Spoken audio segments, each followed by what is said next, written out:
ಆತ್ಮೀಯ ವಿದ್ಯಾರ್ಥಿಗಳೇ, ದ್ವಿತೀಯ ಪಿಯುಸಿ ಇತಿಹಾಸದ 7ನೆಯ ಅಧ್ಯಾಯದ 1ನೆಯ ಉಪಘಟಕ ಭಾರತಕ್ಕೆ ಯುರೋಪಿಯನ್ನರ ಆಗಮನ ಭಾಗ 3 ಅಡ್ವೆಂಟ್ ಆಫ್ ಯುರೋಪಿಯನ್ಸ್ ಪಾರ್ಟ್ 3 ನಿಮಗೆಲ್ಲರಿಗೂ ಸ್ವಾಗತ.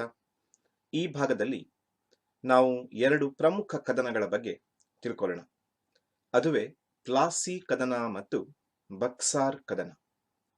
ನಾವು ಮೊದಲು ಪ್ಲಾಸಿ ಕದನದ ಬಗ್ಗೆ ಸಂಕ್ಷಿಪ್ತ ಮಾಹಿತಿಯನ್ನು ತಿಳ್ಕೊಳ್ಳೋಣ. 5 ಅಂಕಗಳ ಒಂದು ಪ್ರಮುಖ ಪ್ರಶ್ನೆ ಕೂಡ ಹೌದು, ಪ್ಲಾಸಿ ಕದನದ ಕಾರಣ ಮತ್ತು ಪರಿಣಾಮಗಳನ್ನು ಬರೆಯಿರಿ ಅನ್ನೋದು. ಪ್ಲಾಸಿ ಒಂದು ಐತಿಹಾಸಿಕ ಪ್ರಸಿದ್ಧವಾದ ಕದನ. ಭಾರತದಲ್ಲಿ ಬ್ರಿಟಿಷರು ತಮ್ಮ ಸಾಮ್ರಾಜ್ಯವನ್ನ ಸ್ಥಾಪಿಸುವಲ್ಲಿ ಯಶಸ್ವಿಯಾದಂತಹ ಮೊಟ್ಟ ಮೊದಲ ಕದನ. ಈ ಕದನದ ವಿಜಯದೊಂದಿಗೆ ಬ್ರಿಟಿಷರು ಭಾರತದಲ್ಲಿ ತಮ್ಮ ಸಾಮ್ರಾಜ್ಯ ಸ್ಥಾಪನೆಯನ್ನ ಆರಂಭಿಸ್ತಾರೆ. ಸೊ ಬ್ಯಾಟಲ್ ಆಫ್ ಪ್ಲಾಸಿ ನಡೆದಿದ್ದು ಸಾಮಾನ್ಯ ಶಕ 1757ರಲ್ಲಿ. ಆರಂಭದಲ್ಲಿ ಯಾರ್ಯಾರ ನಡುವೆ ನಡೆಯಿತು ಅಂತ ನೋಡೋದಾದ್ರೆ, ಒಂದು ಕಡೆ ಬ್ರಿಟಿಷರು ಹಾಗೂ ಬ್ರಿಟಿಷರಲ್ಲಿ ರಾಬರ್ಟ್ ಕ್ಲೈವ್, ಇನ್ನೊಂದು ಕಡೆ ಸಿರಾಜುದ್ದೌಲ್, ಬಂಗಾಳದ ನವಾಬನಾಗಿದ್ದಂತಹ ಸಿರಾಜುದ್ದೌಲ್. ಇವರ ನಡುವೆ 1757ರಲ್ಲಿ ಬಂಗಾಳದ ಪ್ಲಾಸಿ ಎಂಬ ಸ್ಥಳದಲ್ಲಿ ಈ ಕದನ ನಡೆಯುತ್ತೆ. ಅಲ್ಲಿಗೆ ಪ್ಲಾಸಿ ಕದನ ನಡೆದದ್ದು ಬ್ರಿಟಿಷರು ಮತ್ತು ಸಿರಾಜ್ ಉದ್ದೌಲ್ ನಡುವೆ. ಹಿನ್ನೆಲೆ ಏನು, ಈ ಕದನದ ಹಿನ್ನೆಲೆ ಏನು ಅನ್ನೋದನ್ನ ಒಂದು ಸಂಕ್ಷಿಪ್ತವಾಗಿ ತಿಳ್ಕೊಳ್ಳೋದಕ್ಕೆ ಪ್ರಯತ್ನ ಪಡೋದಾದ್ರೆ ನಾವು ಮೊಘಲರ ಕಾಲಕ್ಕೆ ಹೋಗ್ಬೇಕಾಗತ್ತೆ. ಈ ವರ್ಷ ನಾವಿನ್ನೂ ಮೊಘಲರನ್ನ ಅಭ್ಯಾಸ ಮಾಡಿಲ್ಲ. ಆಸ್ ಯೂಸುವಲ್ ಆದ್ರೆ ಮೊಘಲರನ್ನ ಅಭ್ಯಾಸ ಮಾಡಿ ನಾವು ಇಲ್ಲಿಗೆ ಬರ್ತಿದ್ವಿ. ಮೊಘಲರು ತಮ್ಮ ಸಾಮ್ರಾಜ್ಯವನ್ನ ಅನೇಕ ಸುಭಾಗಳನ್ನಾಗಿ ವಿಂಗಡಿಸಿದ್ರು.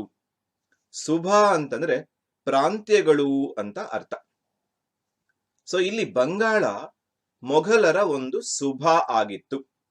ಸುಭಾ ಅಂತಂದ್ರೆ ಪ್ರಾಂತ್ಯ ಅಥವಾ ಇಂದಿನ ರಾಜ್ಯ ಅಂತ ಅರ್ಥ. ಆ ಮೊಘಲ್ ಸುಭಾಕ್ಕೆ ರಾಜ್ಯಪಾಲನಾಗಿದ್ದವನು ಅಥವಾ ಸುಬೇದಾರನಾಗಿದ್ದವನು ಅಲಿವರ್ದಿ ಖಾನ್ ಅಂತ. ಸೊ ಈ ಅಲಿವರ್ದಿ ಖಾನ್ ಒಬ್ಬ ಸ್ವತಂತ್ರ ಪ್ರವೃತ್ತಿಯ ರಾಜ. ಅವನು ಮೊಘಲರಿಂದ ಸ್ವಾತಂತ್ರ್ಯವನ್ನ ಘೋಷಿಸಿಕೊಳ್ತಾನೆ. ಮೊಘಲರಿಂದ ಸ್ವಾತಂತ್ರ್ಯವನ್ನ ಘೋಷಿಸಿಕೊಂಡ ಮೇಲೆ ಮುರ್ಷಿದಾಬಾದ್ ಎಂಬ ಸ್ಥಳವನ್ನ ತನ್ನ ರಾಜಧಾನಿಯನ್ನಾಗಿ ಮಾಡಿಕೊಳ್ತಾನೆ. ಸೊ ಈ ಅಲಿವರ್ದಿ ಖಾನ್ ಬ್ರಿಟಿಷರೊಂದಿಗೆ ಉತ್ತಮವಾದಂತಹ ಬಾಂಧವ್ಯವನ್ನ ಹೊಂದಿರ್ತಾನೆ. ಅವನಿಗೆ ಗಂಡು ಸಂತಾನ ಇರಲಿಲ್ಲ. ಹಾಗಾಗಿ ತನ್ನ 3ನೆಯ ಮಗಳ ಮಗ ಸಿರಾಜುದ್ದೌಲ್ನನ್ನ ತನ್ನ ಉತ್ತರಾಧಿಕಾರಿ ಅಂತ ಘೋಷಿಸಿಕೊಳ್ತಾನೆ, ಉತ್ತರಾಧಿಕಾರಿಯನ್ನಾಗಿ ಮಾಡಿಕೊಳ್ತಾನೆ. ಹಾಗೂ 1756ರಲ್ಲಿ ಅಲಿವರ್ದಿ ಖಾನನ ಮರಣಾನಂತರ ಸಿರಾಜುದ್ದೌಲ್ ಬಂಗಾಳದ ನವಾಬನಾಗ್ತಾನೆ. ತರುಣ ನವಾಬ, ಬಿಸಿ ರಕ್ತದ ನವಾಬ ಹಾಗೂ ಸ್ವತಂತ್ರ ಪ್ರವೃತ್ತಿಯ ಉತ್ತಮ ಆಡಳಿತ ಕೊಡಬೇಕು ಎಂಬ ಇಚ್ಛೆಯನ್ನ ಹೊಂದಿರುವಂತಹ ನವಾಬ ಸಿರಾಜ್ ಉದ್ದೌಲ್. ಇದು ಹಿನ್ನೆಲೆ. ಅಲ್ಲಿಗೆ ಮೊಘಲರ ಪ್ರಾಂತ್ಯವಾಗಿದ್ದಂತಹ ಬಂಗಾಳ, ಅಲ್ಲಿ ಅಲಿವರ್ದಿ ಖಾನನಿಂದ ಸ್ವಾತಂತ್ರ್ಯದ ಘೋಷಣೆ, ಸಿರಾಜುದ್ದೌಲ್ನನ್ನ ಉತ್ತರಾಧಿಕಾರಿಯಾಗಿ ಮಾಡಿಕೊಳ್ತಾನೆ ಅಲಿವರ್ದಿ ಖಾನ್. ಮುರ್ಷಿದಾಬಾದ್ ಅವನ ರಾಜಧಾನಿ. ಬ್ರಿಟಿಷರೊಂದಿಗೆ ಉತ್ತಮ ಸಂಬಂಧವನ್ನೇ ಹೊಂದಿದ್ದ ಅಲಿವರ್ದಿ ಖಾನ್. ಅವನ 3ನೆಯ ಮಗಳ ಮಗ ಸಿರಾಜುದ್ದೌಲ್ ಉತ್ತರಾಧಿಕಾರಿಯಾಗ್ತಾನೆ, ಸ್ವತಂತ್ರ ಪ್ರವೃತ್ತಿಯ ದೊರೆ ಸಿರಾಜುದ್ದೌಲ್. ಈತ ತನ್ನ ಸ್ವತಂತ್ರ ಪ್ರವೃತ್ತಿಯಿಂದ ಬ್ರಿಟಿಷರಿಗೆ ಆತ ತಲೆಬಿಸಿಯಾಗಿ ಗೋಚರಿಸ್ತಾನೆ. ಬ್ರಿಟಿಷರು ಅವನ ವಿರುದ್ಧ ಸಂಚನ್ನ ರೂಪಿಸ್ತಾರೆ. ಆ ಸಂಚಿನ ಫಲವೇ ಪ್ಲಾಸಿ ಕದನ. ನಾವು ಕಾರಣಗಳ ಕಡೆಗೆ ಗಮನವನ್ನ ಹರಿಸೋಣ. ಪ್ಲಾಸಿ ಕದನದ ಕಾರಣಗಳೇನು ಅಂತ ಸಂಕ್ಷಿಪ್ತವಾಗಿ ನೋಡೋಣ. ಪರೀಕ್ಷಾ ದೃಷ್ಟಿಯಿಂದ ಬಹಳ ಮುಖ್ಯವಾದದ್ದು. ಆರಂಭದಲ್ಲಿ ನೆನಪು ಮಾಡ್ಕೊಳ್ತಾ ಇದ್ದೀವಿ, ಸಿರಾಜುದ್ದೌಲ್ ಮತ್ತು ಬ್ರಿಟಿಷರ ನಡುವೆ ಈ ಕದನ ನಡೀತು ಅನ್ನೋದನ್ನ ನೆನಪು ಮಾಡ್ಕೊತಾ ಇದೀವಿ. ಕಾರಣಗಳಲ್ಲಿ ಮೊದಲನೇದು ರಾಜಕೀಯ ಕಾರಣಗಳು, ಪೊಲಿಟಿಕಲ್ ಕಾಸಸ್.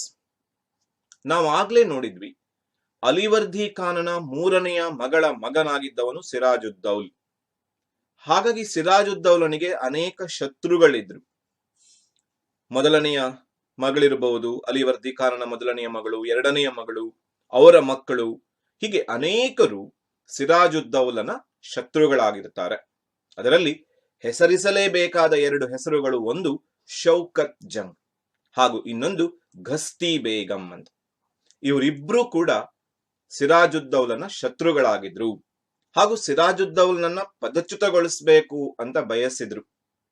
ಯಾರೆಲ್ಲ ಸಿರಾಜುದ್ದೌಲನ ಶತ್ರುಗಳಿದ್ರೋ ಅವರಿಗೆ ಬ್ರಿಟಿಷರು ಆಶ್ರಯವನ್ನ ಕೊಡ್ತಾರೆ, ಅವರನ್ನ ಹುರಿದುಂಬಿಸ್ತಾರೆ, ಅವರ ದಂಗೆಗಳಿಗೆ ಪ್ರೇರಣೆಯನ್ನ ಕೊಡ್ತಾರೆ.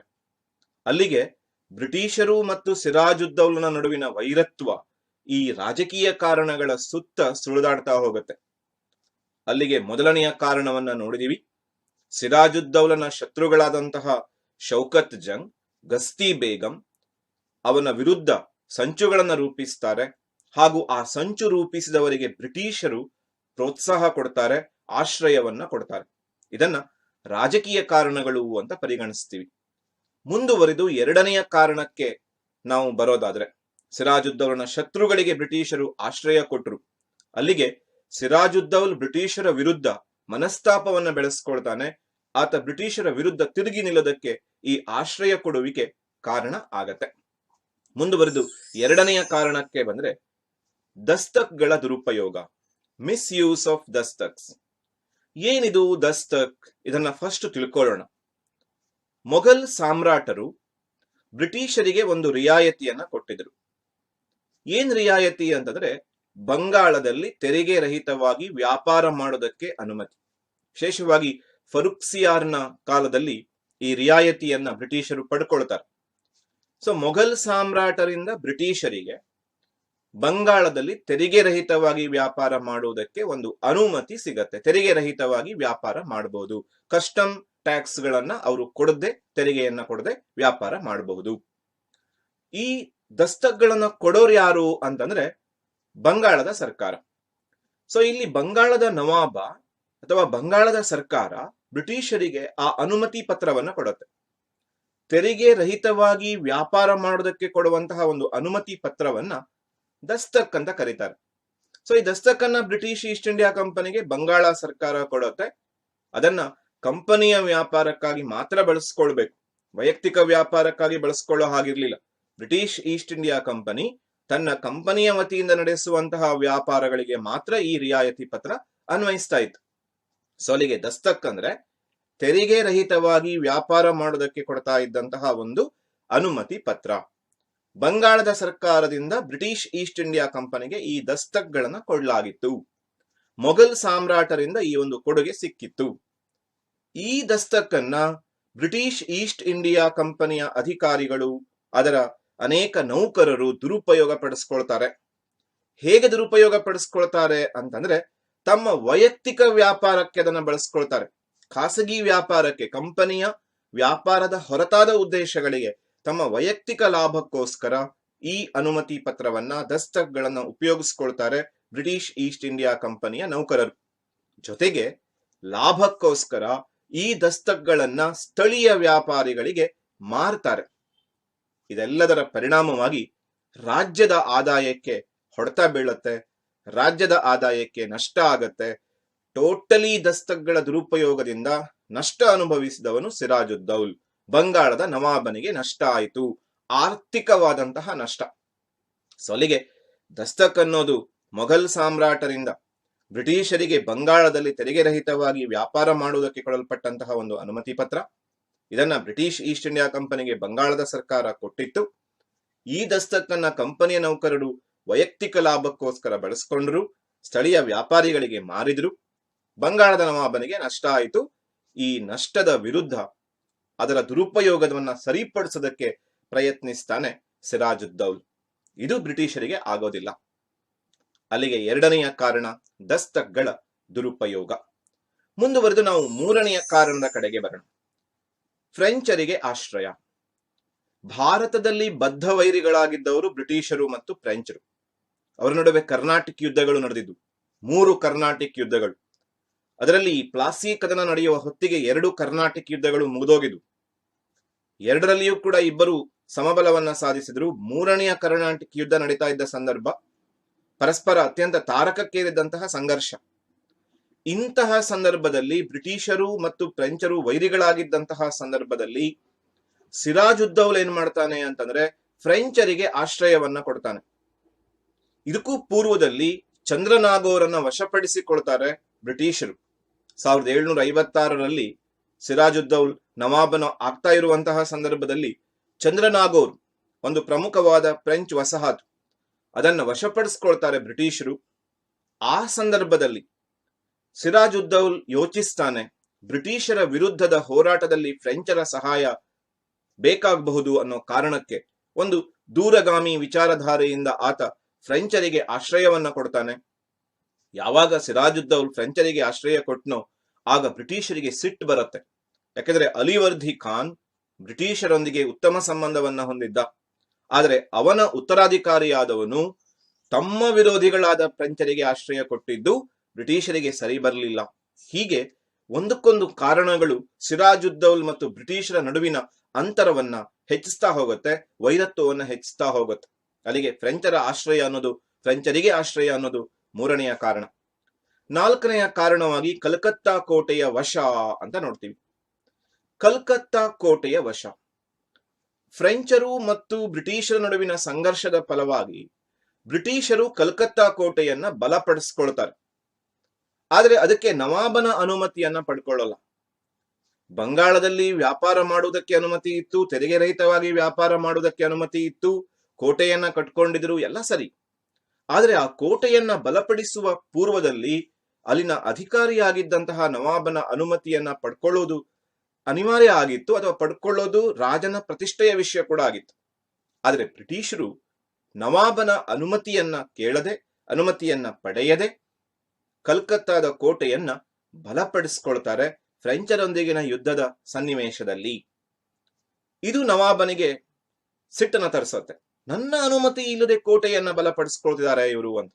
ಅದಕ್ಕೋಸ್ಕರ ಆತ ಬ್ರಿಟಿಷರಿಗೆ ಒಂದು ಆದೇಶ ಕೊಡ್ತಾನೆ, ಕೋಟೆ ಕೆಡವಿ ಬಿಡಿ, ನಿಮ್ಮ ರಕ್ಷಣೆಗೆ ರಾಜ ನವಾಬ ನಾನಿದ್ದೀನಿ, ನಿಮ್ಗೆ ಯಾಕೆ ಕೋಟೆ, ವ್ಯಾಪಾರ ಮಾಡ್ಕೊಳ್ಳಿ ನೀವು ಅಂತ ಕೋಟೆ ಕೆಡವಲು ಆದೇಶ ನೀಡ್ತಾನೆ ನವಾಬ. ಆದರೆ ಬ್ರಿಟಿಷರು ಅದಕ್ಕೆ ಕ್ಯಾರೆ ಅನ್ನಲ್ಲ, ನಿರಾಕರಿಸ್ಬಿಡ್ತಾರೆ. ಕೋಟೆಯನ್ನ ಕೆಡವುದಕ್ಕೆ ಅವರು ನಿರಾಕರಿಸ್ತಾರೆ. ನವಾಬ ಸಿಟ್ಟಿಗೆದ್ದು ಸೈನ್ಯದೊಂದಿಗೆ ಕಲ್ಕತ್ತಾ ಕೋಟೆಯನ್ನ ಆಕ್ರಮಿಸ್ತಾನೆ, ಕಲ್ಕತ್ತಾ ಕೋಟೆಯನ್ನ ವಶಪಡಿಸ್ಕೊಳ್ತಾನೆ. ಇದು ಬ್ರಿಟಿಷರ ಪ್ರತಿಷ್ಠೆಗೆ ಬಿದ್ದಂತಹ ದೊಡ್ಡ ಪೆಟ್ಟು. ಕಲ್ಕತ್ತಾದ ಕೋಟೆಯನ್ನ ಸಿರಾಜುದ್ದೌಲ್ ವಶಪಡಿಸಿಕೊಳ್ತಾನೆ. ಮುಂದೆ ಈ ವಶಪಡಿಸಿಕೊಂಡ ನಂತರದ ಒಂದು ಘಟನೆಯನ್ನು ನಾವು ಮುಂದಿನ ಒಂದು ಕಾರಣವಾಗಿ ಕೂಡ ನೋಡ್ಲಿಕ್ಕಿದೀವಿ.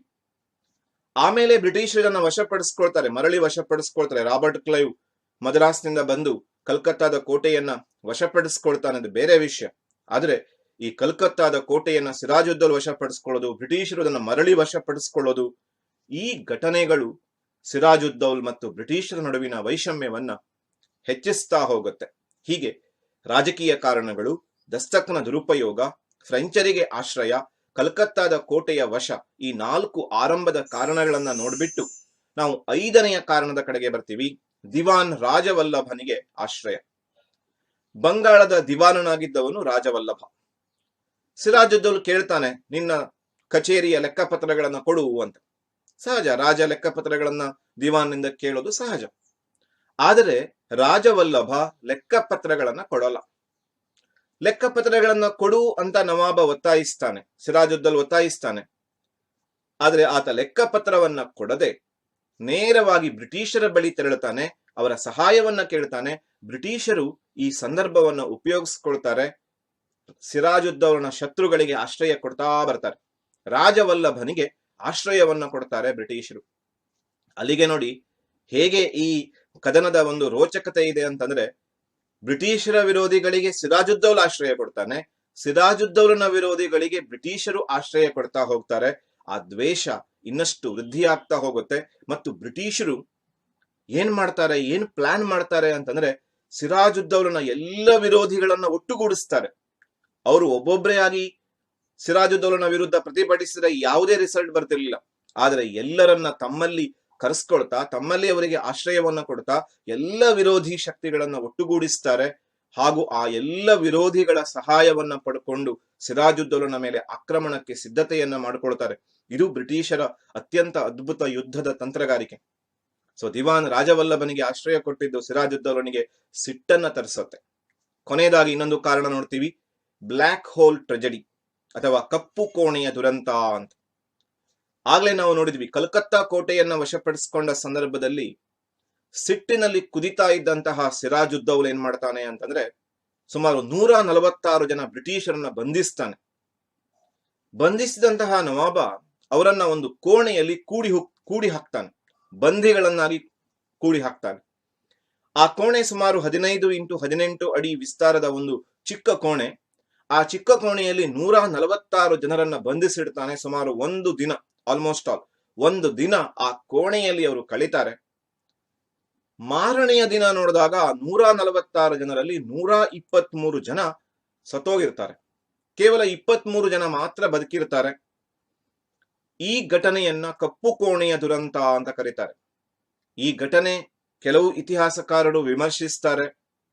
ಈ 23 ಜನ ಬದುಕಿ ಬಂದವರಲ್ಲಿ ಯಾರೋ ಒಬ್ರು ಮುಂದೆ ಇಂಗ್ಲೆಂಡ್ನಲ್ಲಿ ಹೇಳಿದಂತಹ ವಿಷಯ ಇದು. ನವಾಬ ಹೀಗೆ ಮಾಡೋದಕ್ಕೆ ಸಾಧ್ಯ ಇಲ್ಲ, 146 ಜನರನ್ನ ಒಂದು ಚಿಕ್ಕ ಕೋಣೆಯಲ್ಲಿ ಬಂಧಿಸುವುದೇ ಅಸಾಧ್ಯ ಅನ್ನುವ ವಾದವನ್ನ ಕೂಡ ಮಂಡಿಸ್ತಾರೆ. ಅದೇನೇ ಇರ್ಲಿ, ಈ ಕಪ್ಪು ಕೋಣೆಯ ದುರಂತ ನಿಜವಾಗಿಯೂ ಬ್ರಿಟಿಷರಿಗೆ ಬಹಳ ಆತಂಕಕಾರಿಯಾಗಿತ್ತು. ಬ್ರಿಟಿಷರು ದೊಡ್ಡ ಸಂಖ್ಯೆಯ ಸಾವಿನ ಮುಖವನ್ನ ಕಾಣ್ತಾರೆ ಈ ಕಪ್ಪು ಕೋಣೆಯ ದುರಂತದಲ್ಲಿ. ಒಟ್ಟಾರೆ ಈ 6 ಕಾರಣಗಳಿಂದ ಪ್ಲಾಸಿ ಕದನಕ್ಕೆ ಬೇಕಾದಂತಹ ಎಲ್ಲ ಕಾರಣಗಳನ್ನ ನಾವು ಅಭ್ಯಾಸ ಮಾಡಿದಾಗತ್ತೆ, ಚರ್ಚೆ ಮಾಡಿದಾಗತ್ತೆ. ಒಂದ್ಸಲ ನೆನಪಿಸಿಕೊಳ್ಳುವುದಾದ್ರೆ ಯಾವೆಲ್ಲ ಕಾರಣಗಳಿದ್ದು ನನ್ನ ಜೊತೆಗೆ ನೀವು ನೆನಪಿಸ್ಕೊಳ್ಳಿ. ರಾಜಕೀಯ ಕಾರಣಗಳು, ಸಿರಾಜುದ್ದೌಲನ ವಿರೋಧಿಗಳಿಗೆ, ಶತ್ರುಗಳಿಗೆ ಬ್ರಿಟಿಷರು ಆಶ್ರಯ ಕೊಡ್ತಾರೆ. For example Shaukat Jung, Ghasiti Begum. ಎರಡನೇದು ದಸ್ತಕ್ನ ದುರುಪಯೋಗ. ದಸ್ತಕ್ ಅಂದ್ರೆ ತೆರಿಗೆ ರಹಿತವಾಗಿ ಬಂಗಾಳದಲ್ಲಿ ವ್ಯಾಪಾರ ಮಾಡುವುದಕ್ಕೆ ಬ್ರಿಟಿಷ್ ಈಸ್ಟ್ ಇಂಡಿಯಾ ಕಂಪನಿಗೆ ಕೊಟ್ಟಂತಹ ಅನುಮತಿ ಪತ್ರ. ಅದನ್ನ ನೌಕರರು ಖಾಸಗಿ ವ್ಯಾಪಾರಕ್ಕೆ ಉಪಯೋಗಿಸ್ಕೊಳ್ತಾರೆ. ಭಾರತೀಯ ಸ್ಥಳೀಯ ವ್ಯಾಪಾರಿಗಳಿಗೆ ಮಾರ್ತಾರೆ, ನಷ್ಟ ಆಗತ್ತೆ ನವಾಬನಿಗೆ. ದಸ್ತಕ್ನ ದುರುಪಯೋಗ. ಮೂರನೆಯ ಕಾರಣದಲ್ಲಿ ಫ್ರೆಂಚರಿಗೆ ಆಶ್ರಯ. ಬ್ರಿಟಿಷರ ವಿರೋಧಿಗಳಾದ ಫ್ರೆಂಚರಿಗೆ ಸಿರಾಜುದ್ದೌಲ ಆಶ್ರಯ ಕೊಡ್ತಾನೆ. ನಾಲ್ಕನೆಯ ಕಾರಣದಲ್ಲಿ ಕಲ್ಕತ್ತಾ ಕೋಟೆಯ ವಶ. ಬ್ರಿಟಿಷರು ತಮ್ಮ ಅನುಮತಿ ಇಲ್ಲದೆ ಕೋಟೆಯನ್ನು ಬಲಪಡಿಸಿಕೊಂಡರು ಎಂಬ ಕಾರಣಕ್ಕೆ ಕಲ್ಕತ್ತಾ ಕೋಟೆಯನ್ನು ವಶಪಡಿಸಿಕೊಳ್ತಾನೆ ಸಿರಾಜುದ್ದೌಲ್. ರಾಬರ್ಟ್ ಕ್ಲೈವ್ನ ಮರಳಿ ವಶಪಡಿಸಿಕೊಳ್ತಾನೆ. ದಿವಾನ್ ರಾಜವಲ್ಲಭನಿಗೆ ಆಶ್ರಯ. ಲೆಕ್ಕಪತ್ರ ಕೊಡದ ದಿವಾನ್ ರಾಜವಲ್ಲಭನಿಗೆ ಸಿರಾಜುದ್ದೌಲ್ ಲೆಕ್ಕಪತ್ರವನ್ನು ಕೊಡುವಂತೆ ಒತ್ತಾಯಿಸ್ತಾನೆ. ಬಟ್ ಆ ಸಿರಾಜುದ್ದೌಲ್ನ ವಿರೋಧಿಯಾದಂತಹ ರಾಜವಲ್ಲಭನಿಗೆ ಬ್ರಿಟಿಷರು ಕರೆದು ಆಶ್ರಯ ಕೊಡ್ತಾರೆ. ಇನ್ನು ಕಪ್ಪು ಕೋಣೆಯ ದುರಂತ, 146 ಜನರ ಬಂಧನ, ಕೋಣೆಯೊಂದರಲ್ಲಿ ಅವರನ್ನು ಕೂಡಿ ಹಾಕಿದ ಘಟನೆ, 123 ಜನರ ಮರಣ, ಇವೆಲ್ಲವನ್ನ ಬ್ಲ್ಯಾಕ್ ಹೋಲ್ ಟ್ರೆಜಡಿ ಅಂತ ಕರಿತೀವಿ. ಇದೆಲ್ಲದರಿಂದ ಪ್ಲಾಸಿ ಕದನಕ್ಕೆ ಬೇಕಾದಂತಹ ಕಾರಣಗಳ ಚರ್ಚೆ ಸಮಾಪ್ತಿಯಾಗತ್ತೆ. ಹಿನ್ನೆಲೆಗೆ ಬರ್ತೀವಿ. ಯುದ್ಧದ ಹಿನ್ನೆಲೆ.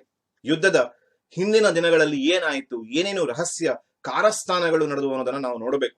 ಆಕ್ಚುಲಿ ಪ್ಲಾಸಿ ಒಂದು ಯುದ್ಧನೇ ಆಗಿರ್ಲಿಲ್ಲ, ಅದೊಂದು ಸಂಚು ಅಂತ ಕೆಲವು ಇತಿಹಾಸಕಾರರು ಹೇಳ್ತಾರೆ. ಈ ಹಿನ್ನೆಲೆಯನ್ನ ನೋಡಿದಾಗ ನಮ್ಗೆ ಅದು ಅರ್ಥ ಆಗತ್ತೆ. ಈ ನಡುವೆ ಬ್ರಿಟಿಷರು ಮತ್ತು ಸಿರಾಜುದ್ದೌಲ್ ನಡುವೆ ಒಂದು ಒಪ್ಪಂದ ಆಗತ್ತೆ. ಆ ಒಪ್ಪಂದದ ಪೂರ್ವದಲ್ಲಿ ನಾವು ಡೇಟ್ ಅನ್ನ ನೋಡ್ಬಿಡೋಣ. ಪ್ಲಾಸಿ ಕದನ ನಡೆದಿದ್ದು ಜೂನ್ 23ನೇ ತಾರೀಕು 1757ನೇ ಇಸ್ವಿ. ಸ್ಥಳ ಪ್ಲಾಸಿ, ಬಂಗಾಳದಲ್ಲಿರುವಂತಹ ಪ್ಲಾಸಿ. ಹಿನ್ನೆಲೆಯನ್ನ ನೋಡಿದ್ರೆ ಸಿರಾಜುದ್ದೌಲ್ ಮತ್ತು ರಾಬರ್ಟ್ ಕ್ಲೈವ್ ನಡುವೆ ಒಂದು ಒಪ್ಪಂದ ಆಗುತ್ತೆ. ಅಲಿಗರ್ ಒಪ್ಪಂದ ಅಥವಾ ಅಲಿಗಢ ಒಪ್ಪಂದ ಅಂತ ಕರೀತಾರೆ. 1756ರಲ್ಲಿ ಈ ಒಪ್ಪಂದದ ಒಂದು ಹಿನ್ನೆಲೆಯನ್ನ ನಾವು ನೋಡ್ತೀವಿ. ಸಿರಾಜುದ್ದೌಲ್ ಮತ್ತು ಬ್ರಿಟಿಷರ ನಡುವೆ ಅಲಿಗಢ ಒಪ್ಪಂದ ಆಯಿತು. ಈ ಅಲಿಗಢ ಒಪ್ಪಂದ ಕೇವಲ ತಾತ್ಕಾಲಿಕ ಶಮನ. ಈ ಒಪ್ಪಂದದ ನಂತರ ರಾಬರ್ಟ್ ಕ್ಲೈವ್ ಯೋಚಿಸ್ತಾನೆ, ಯಾರೆಲ್ಲ ಸಿರಾಜುದ್ದೌಲ್ನ ವಿರೋಧಿಗಳಿರ್ತಾರೆ ಅವರನ್ನೆಲ್ಲ ಒಟ್ಟುಗೂಡಿಸ್ತಾನೆ. ಅದರಲ್ಲಿ ಮುಖ್ಯನಾದವನು ಸಿರಾಜುದ್ದೌಲ್ನ ಸೇನಾಪತಿಯಾಗಿದ್ದಂತಹ ಮೀರ್ ಜಾಫರ್. ಮೀರ್ ಜಾಫರ್ನಿಗೆ ಆಮಿಷವನ್ನು ಒಡ್ತಾನೆ, ನೀನು ಯುದ್ಧದಲ್ಲಿ ತಟಸ್ಥನಾಗಿರ್ಬೇಕು, ನಿನಗೆ ಅದಕ್ಕೆ ಪ್ರತಿಫಲವಾಗಿ ನವಾಬ್ನನ್ನಾಗಿ ಮಾಡ್ತೀನಿ ಅಂತ. ಮೀರ್ ಜಾಫರ್ ಅದಕ್ಕೆ ಒಪ್ಕೊಳ್ತಾನೆ. ಇತರ ಅನೇಕ ಅಧಿಕಾರಿಗಳ ಜೊತೆಗೆ, ಸಿರಾಜುದ್ದೌಲನ ಅಧಿಕಾರಿಗಳ ಜೊತೆಗೆ ರಹಸ್ಯವಾಗಿ ಮಾತುಕತೆ ನಡೆಸ್ತಾನೆ ರಾಬರ್ಟ್ ಕ್ಲೈವ್. ಯುದ್ಧಕ್ಕೆ ಬೇಕಾದಂತಹ ಎಲ್ಲ ಸಂಚನ್ನ ವ್ಯವಸ್ಥಿತವಾಗಿ ರೂಪಿಸಿ ಆತ ಕೊನೆಗೊಂದು ನೆಪ ಹೇಳ್ತಾನೆ, ಸಿರಾಜುದ್ದೌಲ್ ಅಲಿಗಢ ಒಪ್ಪಂದವನ್ನ ಪಾಲಿಸ್ತಾ ಇಲ್ಲ. ಈ ಆಪಾದನೆಯನ್ನ ಮಾಡಿ ಜೂನ್ 23, 1757ರಂದು ಸಿರಾಜುದ್ದೌಲನ ಮೇಲೆ ಆಕ್ರಮಣ ಮಾಡ್ತಾನೆ. ಬಂಗಾಳದ ಪ್ಲಾಸಿಯಲ್ಲಿ ಕದನ ನಡೆಯುತ್ತೆ. ವಾಸ್ತವಿಕವಾಗಿ ಇದೊಂದು ಕದನನೇ ಆಗಿರ್ಲಿಲ್ಲ ಅಂತ ಇತಿಹಾಸಕಾರರು ಹೇಳ್ತಾರೆ. ಮೀರ್ ಜಾಫರ್ ಸೇನಾಪತಿಯ ಸೈನ್ಯ ತಟಸ್ಥವಾಗಿ ಉಳಿತು. ಸಿರಾಜುದ್ದೌಲ್ ಮತ್ತು ಅವನ ನಿಷ್ಠಾವಂತ ಕೆಲವು ಅನುಯಾಯಿಗಳು ಕೆಲವು ತಾಸುಗಳ ಕಾಲ ಹೋರಾಡ್ತಾರೆ. ಹಾಗೂ ಯುದ್ಧ ಸಿರಾಜುದ್ದೌಲನ ಸೋಲಿನೊಂದಿಗೆ ಮುಕ್ತಾಯಗೊಳ್ಳುತ್ತೆ. ಬ್ರಿಟಿಷರು ಗೆಲ್ತಾರೆ. ಏನ್ ಪರಿಣಾಮಗಳು ಅಂತ ನೋಡಿದ್ರೆ, ಸಿರಾಜುದ್ದೌಲ್ ಸೋತು ಪಲಾಯನ ಮಾಡ್ತಾನೆ. ಅಲ್ಲಿಗೆ ಸಿರಾಜುದ್ದೌಲ್ ಸೋತ ಅನ್ನೋದು ಪಕ್ಕ ಆಯಿತು. ಸೋತು ಪಲಾಯನ ಮಾಡ್ತಾ ಇದ್ದಂತಹ ಸಿರಾಜುದ್ದೌಲ್ನನ್ನ ಮೀರ್ ಜಾಫರ್ನ ಆದೇಶದಂತೆ ಮೀರ್ ಜಾಫರ್ನ ಪುತ್ರ ಮೀರ್ ಮಿರಾನ್ ಅಂತ ಅವನು ಸಿರಾಜುದ್ದೌಲನನ್ನ ಕೊಲೆ ಮಾಡ್ತಾನೆ. ಅಲ್ಲಿಗೆ ಸಿರಾಜುದ್ದೌಲ್ ಸೋತ. ಮಾತ್ರ ಅಲ್ಲ, ಮೀರ್ ಜಾಫರ್ನ ಪುತ್ರ ಮಿರಾನ್ ನಿಂದ ಕೊಲ್ಲಲ್ಪಡ್ತಾನೆ. ಅಲ್ಲಿಗೆ ಮೀರ್ ಜಾಫರ್ ನ ಪುತ್ರನಿಂದ ಸಿರಾಜುದ್ದೌಲ್ನ ಕೊಲೆ ಆಯಿತು. ಸಿರಾಜುದ್ದೌಲ್ ಸೋತ, ಬ್ರಿಟಿಷರು ಗೆದ್ರು. ಈ ಮೊದಲೇ ಹೇಳಿದ್ದ ರಾಬರ್ಟ್ ಕ್ಲೈವ್ ಯುದ್ಧದಲ್ಲಿ ತಟಸ್ಥನಾಗಿದ್ದರೆ ನನ್ನ ನವಾಬ್ನನ್ನಾಗಿ ಮಾಡ್ತೀನಿ ಅಂತ. ಅದರ ಪ್ರಕಾರ ಮೀರ್ ಜಾಫರ್ ಬಂಗಾಳದ ಹೊಸ ನವಾಬನಾಗ್ತಾನೆ. ನವಾಬನಾದ ಖುಷಿಯಲ್ಲಿ ಅನೇಕ ಉಡುಗೊರೆಗಳನ್ನ ಕೊಡ್ತಾನೆ ಬ್ರಿಟಿಷರಿಗೆ. ಅದರಲ್ಲಿ ಒಂದು ದೊಡ್ಡ ಉಡುಗೊರೆ 24 ಪರಗಣ ಎಂಬ ಸಂಪದ್ಭರಿತವಾದಂತಹ ಬಂಗಾಳದ ಒಂದು ಜಿಲ್ಲೆ. ಆ 24 ಪರಗಣ ಎಂಬ ಪ್ರದೇಶವನ್ನ ಬ್ರಿಟಿಷರಿಗೆ ಉಡುಗೊರೆಯಾಗಿ ಕೊಡ್ತಾನೆ. ಸೊ ಅಲ್ಲಿ ಗೆ ಅನ್ನೋದು ಒಂದು ಬಿಟ್ಟು ಹೋಗಿದೆ, ಸರಿ ಮಾಡ್ಕೊಳ್ಳಿ. ಬ್ರಿಟಿಷರಿಗೆ ಉಡುಗೊರೆಯಾಗಿ ನೀಡ್ತಾನೆ ಮೀರ್ ಜಾಫರ್. ಈ ವಿಜಯದೊಂದಿಗೆ ಬ್ರಿಟಿಷರು ಭಾರತದಲ್ಲಿ ತಮ್ಮ ಸಾಮ್ರಾಜ್ಯದ ಸ್ಥಾಪನೆಯ ಬುನಾದಿಯನ್ನ ಹಾಕ್ತಾರೆ. ಹೀಗೆ ಅತ್ಯಂತ ವಿಶಾಲವಾದ ಮುಂದಿನ ಸುಮಾರು ಹಲವು ವರ್ಷಗಳ 190 ವರ್ಷಗಳ ಭಾರತೀಯ ಆಳ್ವಿಕೆಯ ಆರಂಭದ ಹೆಜ್ಜೆ ಇದು. 1757ರಲ್ಲಿ ಅವರು ಭಾರತದ ಈ ಗೆಲುವಿನೊಂದಿಗೆ, ಭಾರತದಲ್ಲಿ ಈ ಯುದ್ಧದ ಗೆಲುವಿನೊಂದಿಗೆ ತಮ್ಮ ಸಾಮ್ರಾಜ್ಯದ ಬುನಾದಿ ಹಾಕ್ತಾರೆ. ಸುಮಾರು 100 ವರ್ಷ 1857ರ ಪ್ರಥಮ ಸ್ವಾತಂತ್ರ್ಯ ಸಂಗ್ರಾಮದ ಹೊತ್ತಿಗೆ ಇಡೀ ಭಾರತವನ್ನ ಆಕ್ರಮಿಸ್ತಾರೆ. ಮುಂದೆ 190 ವರ್ಷಗಳ ಕಾಲ ಭಾರತವನ್ನ ಆಳ್ತಾರೆ. 1947ರಲ್ಲಿ ನಮಗೆ ಸ್ವಾತಂತ್ರ್ಯ ಸಿಗುತ್ತೆ. ಅದೆಲ್ಲದರ ಪೂರ್ವಭಾವಿಯಾಗಿ ನಡೆದ ಮೊದಲನೆಯ ಹೆಜ್ಜೆ ಇದು, ಪ್ಲಾಸಿ ಕದನದ ವಿಜಯ. ಸಿರಾಜುದ್ದೌಲ್ ಸೋತ, ಮೀರ್ ಜಾಫರ್ನ ಪುತ್ರನಿಂದ ಸಿರಾಜುದ್ದೌಲ್ನ ಕೊಲೆಯಾಯಿತು. ಮೀರ್ ಜಾಫರ್ ನವಾಬನಾದ ಖುಷಿಯಲ್ಲಿ 24 ಪರಗಣ ಎಂಬ ಪ್ರದೇಶವನ್ನು ಬ್ರಿಟಿಷರಿಗೆ ನೀಡ್ತಾನೆ. ಬ್ರಿಟಿಷರು ಭದ್ರವಾದ ಬುನಾದಿಯನ್ನು ಹಾಕ್ತಾರೆ ಭಾರತದಲ್ಲಿ. ಇವಿಷ್ಟು ಪ್ಲಾಸಿ ಕದನಕ್ಕೆ ಸಂಬಂಧಪಟ್ಟ ವಿಚಾರ. ಇದಕ್ಕೆ ರಿಲೇಟೆಡ್ ಆದಂತಹ ಇನ್ನೊಂದು ಕದನವೇ ಬಕ್ಸಾರ್. ಸಂಕ್ಷಿಪ್ತವಾಗಿ ನಾವು ಅಧ್ಯಯನ ಮಾಡ್ಲಿಕ್ಕೆ 1764 ಪ್ಲಾಸಿ ಕದನ ನಡೆದ ಸರಿ 7 ವರ್ಷಕ್ಕೆ ಬಕ್ಸಾರ್ ಕದನ ನಡೆಯುತ್ತೆ. ಬಿಹಾರದಲ್ಲಿರುವಂತಹ ಬಕ್ಸಾರ್ ಎನ್ನುವ ಪ್ರದೇಶದಲ್ಲಿ ಈ ಕದನ ನಡೆದ್ದರಿಂದ ಇದಕ್ಕೆ ಬಕ್ಸಾರ್ ಅಂತ ಹೆಸರು. ಕದನ ನಡೆದಿದ್ದು ಮೀರ್ ಖಾಸಿಂ ಮತ್ತು ಬ್ರಿಟಿಷರ ನಡುವೆ. ನಾವಿಲ್ಲಿ ಮೀರ್ ಜಾಫರ್ನ ನೋಡೋಲ್ಲ. ಮೀರ್ ಖಾಸಿಂ ಎಲ್ಲಿಂದ ಬಂತ ಅನ್ನೋ ಪ್ರಶ್ನೆ ನಿಮ್ಗೆ ಕಾಡತ್ತೆ. ಅದಕ್ಕೆ ಉತ್ತರ ಕೂಡ ನಾನು ಕೊಡೋ ಪ್ರಯತ್ನ ಮಾಡ್ತೀನಿ. ಆರಂಭದಲ್ಲಿ ಬಕ್ಸಾರ್ ಕದನ 1764 ಸಾಮಾನ್ಯ ಶಕದಲ್ಲಿ ನಡೀತು. ಕದನ ನಡೆದದ್ದು ಮೀರ್ ಖಾಸಿಂ ಮತ್ತು ಬ್ರಿಟಿಷರ ನಡುವೆ ಅನ್ನೋದು ನಿಮ್ಮ ಗಮನದಲ್ಲಿ ಇರಲಿ. ಮೀರ್ ಜಾಫರ್ ನವಾಬನಾಗ್ತಾನೆ. ಪ್ಲಾಸಿ ಕದನದ ನಂತರ ತುಂಬಾ ಖುಷಿ ಆಗತ್ತೆ. ಉಡುಗೊರೆ ಮೇಲೆ ಉಡುಗೊರೆಗಳನ್ನ ಕೊಡ್ತಾ ಹೋಗ್ತಾನೆ. 24 ಪರಗಣ ಎಂಬ ಜಿಲ್ಲೆಯನ್ನ ಕೊಡ್ತಾನೆ. ಕೊಟ್ಟು ಸಾಕಾಗತ್ತೆ ಮೀರ್ ಜಾಫರನಿಗೆ. ಬ್ರಿಟಿಷರು ಮಾತ್ರ ಸಂತುಷ್ಟರಾಗೋದೇ ಇಲ್ಲ. ಕೊನೆಗೆ ಬ್ರಿಟಿಷರಿಗೆ ಅನ್ಸತ್ತೆ ಮೀರ್ ಜಾಫರ್ ಅಸಮರ್ಥ, ಅವನಿಗೆ ನಮ್ಗೆ ಕೊಡೋದಕ್ಕೆ ಏನು ಉಳಿದಿಲ್ಲ ಅಂತ. ಆಗ ಅವರು ನಿಧಾನವಾಗಿ ನವಾಬನ ಬದಲಾವಣೆಯ ಪ್ರಯತ್ನ ಮಾಡ್ತಾರೆ. ಸೊ ಮೀರ್ ಜಾಫರ್ ಅಸಮರ್ಥನಾಗಿದ್ದ. ಹಾಗೆ ಆ ಮೀರ್ ಜಾಫರ್ನ ಅಸಮರ್ಥತೆಯಿಂದಾಗಿ ಅವರು ಮೀರ್ ಜಾಫರ್ನ ಅಳಿಯನಾಗಿದ್ದಂತಹ ಮೀರ್ ಖಾಸಿಮನನ್ನ ನೂತನ ನವಾಬನನ್ನಾಗಿ ಆಯ್ಕೆ ಮಾಡಿಕೊಳ್ತಾರೆ. ಹಾಗೂ ಈ ಮೀರ್ ಖಾಸಿಂ ಅತ್ಯಂತ ಸಮರ್ಥನಾದಂತಹ ಒಬ್ಬ ಆಡಳಿತಗಾರ. ಬ್ರಿಟಿಷರಿಂದ ಸ್ವತಂತ್ರವಾಗಿ ಆಡಳಿತ ನಿರ್ವಹಿಸಬೇಕು ಅನ್ನುವ ಇರಾದೆಯನ್ನ ಹೊಂದಿದ್ದವನು ಮೀರ್ ಖಾಸಿಂ. ಈತನು ಸಿರಾಜುದ್ದೌಲನನ್ನ ನೆನಪಿಗೆ ತರ್ತಾನೆ. ಸ್ವತಂತ್ರ ಪ್ರವೃತ್ತಿ ಆಡಳಿತಗಾರ. ದಸ್ತಕನ ದುರುಪಯೋಗವನ್ನ ತಡೆಯೋದಕ್ಕೆ ಪ್ರಯತ್ನಿಸ್ತಾನೆ. ಹೀಗೆ ಕೆಲವೊಂದು ಮೀರ್ ಖಾಸಿಮನ ಹೆಜ್ಜೆಗಳು ಬ್ರಿಟಿಷರಿಗೆ ಮತ್ತೆ ಅಡೆತಡೆಯನ್ನ ಉಂಟು ಮಾಡುತ್ತೆ. ಆಗ ಅನ್ಸತ್ತೆ ನಮಗೆ ಒಬ್ಬ ಅಸಮರ್ಥ ನವಾಬ, ಹೆಸರಿಗೆ ಮಾತ್ರ ನವಾಬನಾಗಿ ಇರುವವನೇ ಸಾಕು, ಅದಕ್ಕೆ ಮೀರ್ ಜಾಫರ್ನೇ ಯೋಗ್ಯ ಅಂತ ಭಾವಿಸಿ ಅವರು ಮೀರ್ ಖಾಸಿಮನನ್ನ ಪದಚ್ಯುತಗೊಳಿಸ್ತಾರೆ. ಮೀರ್ ಜಾಫರ್ನನ್ನ ಮತ್ತೆ ನವಾಬನನ್ನಾಗಿ ಮಾಡ್ತಾರೆ. ಅಲ್ಲಿಗೆ ಮೀರ್ ಖಾಸಿಮನು ಅತ್ಯಂತ ಕ್ಷಿಪ್ರಗತಿಯಲ್ಲಿ ನವಾಬನ ಹುದ್ದೆಯನ್ನ ಏರ್ತಾನೆ. ಅಷ್ಟೇ ಕ್ಷಿಪ್ರಗತಿಯಲ್ಲಿ ನವಾಬನ ಹುದ್ದೆಯನ್ನ ಕಳ್ಕೊಳ್ತಾನೆ. ಆದ್ರೆ ಅಷ್ಟಕ್ಕೆ ಸುಮ್ಮನೆ ಕೂತ್ಕೊಳ್ಳಲ್ಲ ಮೀರ್ ಖಾಸಿಂ. ಮೀರ್ ಖಾಸಿಂ ಒಂದು ಮೈತ್ರಿಕೂಟವನ್ನ ರಚನೆ ಮಾಡ್ತಾನೆ. ಆ ಮೈತ್ರಿಕೂಟದಲ್ಲಿ ಇಬ್ಬರು ಪ್ರಮುಖ ದೊರೆಗಳಿರ್ತಾರೆ. ಒಬ್ಬ ಔದ್ನ ನವಾಬನಾಗಿದ್ದಂತಹ ಶುಜಾ ಉದ್ದೌಲಾ ಹಾಗೂ ಇನ್ನೊಬ್ಬ ಮೊಘಲ್ ಸಾಮ್ರಾಟನಾಗಿದ್ದಂತಹ ಶಹಾ ಆಲಂ ಸೆಕೆಂಡ್ ಅಥವಾ ಎರಡನೇ ಶಹಾ ಆಲಂ. ಇವರು 3 ಜನ ಸೇರಿ ಬ್ರಿಟಿಷರ ವಿರುದ್ಧ ಒಂದು ಮೈತ್ರಿಕೂಟವನ್ನ ಮಾಡ್ಕೊಳ್ತಾರೆ. ಇದು ಮೀರ್ ಕಾಸಿಮನ ಒಂದು ಬುದ್ಧಿವಂತಿಕೆ ಕೂಡ ಹೌದು. ಆತ ಒಂದು ಮೈತ್ರಿಕೂಟವನ್ನ, ಒಂದು ಸಂಘಟಿತ ಹೋರಾಟವನ್ನ ನಡೆಸಲಿಕ್ಕೆ ಸಿದ್ಧತೆಯನ್ನ ಮಾಡಿಕೊಳ್ತಾನೆ ಬ್ರಿಟಿಷರ ವಿರುದ್ಧ. ಸೊ ಆ ಮೀರ್ ಕಾಸಿಮನ ಮೈತ್ರಿಕೂಟದಲ್ಲಿ ಔದ್ ನವಾಬ ಶೂಜಾ ಉದ್ ದೌಲ್ ಹಾಗೂ ಮೊಘಲ್ ಸಾಮ್ರಾಟ ಶಹಾ ಆಲಂ ಇಬ್ರು ಸೇರ್ಕೊಳ್ತಾರೆ. ಬ್ರಿಟಿಷರ ವಿರುದ್ಧ ಯುದ್ಧಕ್ಕೆ ಸಿದ್ಧರಾಗ್ತಾರೆ. ಬ್ರಿಟಿಷರಿಗೂ ಹಾಗೂ ಈ ಮೀರ್ ಕಾಸಿಮನ ಸಂಯುಕ್ತ ಸೈನ್ಯಕ್ಕೂ 1764ರಲ್ಲಿ ಬಕ್ಸಾರ್ನಲ್ಲಿ ಕದನ ನಡೆಯುತ್ತೆ. ಈ ಕದನದಲ್ಲಿ ಮೈತ್ರಿಕೂಟ ಸೋಲನ್ನ ಅನುಭವಿಸುತ್ತೆ. ಮೀರ್ ಕಾಸಿಂ ಸೋಲ್ತಾನೆ ಹಾಗೂ ಶೂಜಾ ಉದ್ ದೌಲ್ ಮತ್ತು ಶಹಾ ಆಲಂ ಇವರಿಬ್ರು ಕೂಡ ಬ್ರಿಟಿಷರಿಗೆ ಶರಣಾಗ್ತಾರೆ. ವಾಸ್ತವಿಕವಾಗಿ ಭಾರತದಲ್ಲಿ ಒಂದು ಒಳ್ಳೆಯ ಸಂಘಟನೆಯ ಮೂಲಕ ಬ್ರಿಟಿಷರನ್ನ ಎದುರಿಸುವ ಒಳ್ಳೆಯ ಪ್ರಯತ್ನ ಮಾಡ್ತಾನೆ ಮೀರ್ ಕಾಸಿಂ. ಅವನು ಅಪಯಶಸ್ಸನ್ನ ಪಡೆದಿರಬಹುದು, ಆದರೆ ಮುಂದಿನ ಗೆಲುವಿಗೆ ಒಂದು ಮೆಟ್ಟಿಲನ್ನ ಹಾಕಿಕೊಡ್ತಾನೆ ಮೀರ್ ಕಾಸಿಂ. ಸೊ ಮೀರ್ ಕಾಸಿಂ ಯುದ್ಧದಲ್ಲಿ ಸೋಲ್ತಾನೆ, ಪಲಾಯನ ಮಾಡ್ತಾನೆ. ಶೂಜಾ ಉದ್ ದೌಲ್ ಮತ್ತೆ ಶಹಾ ಆಲಂ ಶರಣಾಗತಿಯನ್ನ ಬಯಸ್ತಾರೆ, ಶರಣಾಗತರಾಗ್ತಾರೆ. ಒಟ್ಟಾರೆ ಈ ಯುದ್ಧದ ವಿಜಯದಿಂದ ಬ್ರಿಟಿಷರು ತಮ್ಮ ಬುನಾದಿಯನ್ನ ಗಟ್ಟಿಗೊಳಿಸ್ತಾರೆ. ಬಂಗಾಳದಲ್ಲಿ ಬ್ರಿಟಿಷರ ಅಧಿಪತ್ಯ ಸ್ಥಾಪನೆಯಾಗತ್ತೆ. ಹೀಗೆ ಪ್ಲಾಸಿಯಲ್ಲಿ ಗೆದ್ದದ್ದು ಸಾಮ್ರಾಜ್ಯದ ಬುನಾದಿ ಆರಂಭ ಆದ್ರೆ, ಆ ಬುನಾದಿ ಭದ್ರವಾಗಿ ಬೇರು ಬಿಟ್ಟು ಬಲಗೊಂಡು ಬೆಳೆದದ್ದು ಬಕ್ಸಾರ್ನ ವಿಜಯದಲ್ಲಿ. ಹೀಗೆ 2 ಪ್ರಮುಖವಾದ ಕದನಗಳು ಸಂಪೂರ್ಣ ಭಾರತವನ್ನ ಗೆದ್ದುಕೊಳ್ಳುವಲ್ಲಿ ಬುನಾದಿಗಳಾಗಿ ಕೆಲಸ ಮಾಡಿದವು. ಬ್ರಿಟಿಷರ ಆತ್ಮವಿಶ್ವಾಸ ಹೆಚ್ಚಾಯಿತು. ಭಾರತೀಯರ ದೌರ್ಬಲ್ಯವನ್ನ ಅವರು ಬಳಸಿಕೊಳ್ಳುವುದಕ್ಕೆ ಆರಂಭಿಸಿದರು. ಹೀಗೆ ಈ ಭಾಗದಲ್ಲಿ ನಾವು ಪ್ಲಾಸಿ ಕದನ ಮತ್ತು ಬಕ್ಸಾರ್ ಕದನಗಳ ಬಗ್ಗೆ ಸಂಕ್ಷಿಪ್ತವಾಗಿ ಅಧ್ಯಯನ ಮಾಡಿದೀವಿ. ಇದನ್ನ ಚೆನ್ನಾಗಿ ಕಲ್ತಿಟ್ಕೊಳ್ಳಿ. ಪರೀಕ್ಷಾ ದೃಷ್ಟಿಯಿಂದ ತುಂಬಾ ಮಹತ್ವದ್ದು. ಪ್ಲಾಸಿ ಕದನದ ಕಾರಣ ಮತ್ತು ಪರಿಣಾಮಗಳನ್ನ ಚೆನ್ನಾಗಿ ಅಭ್ಯಾಸ ಮಾಡಿ ಹಾಗೂ ಪರೀಕ್ಷೆಯಲ್ಲಿ ಎಲ್ಲ ವಿಷಯಗಳಿಗೆ ಸಮರ್ಥವಾಗಿ ಉತ್ತರಿಸಿ. ಧನ್ಯವಾದಗಳು. Thank you. Take care.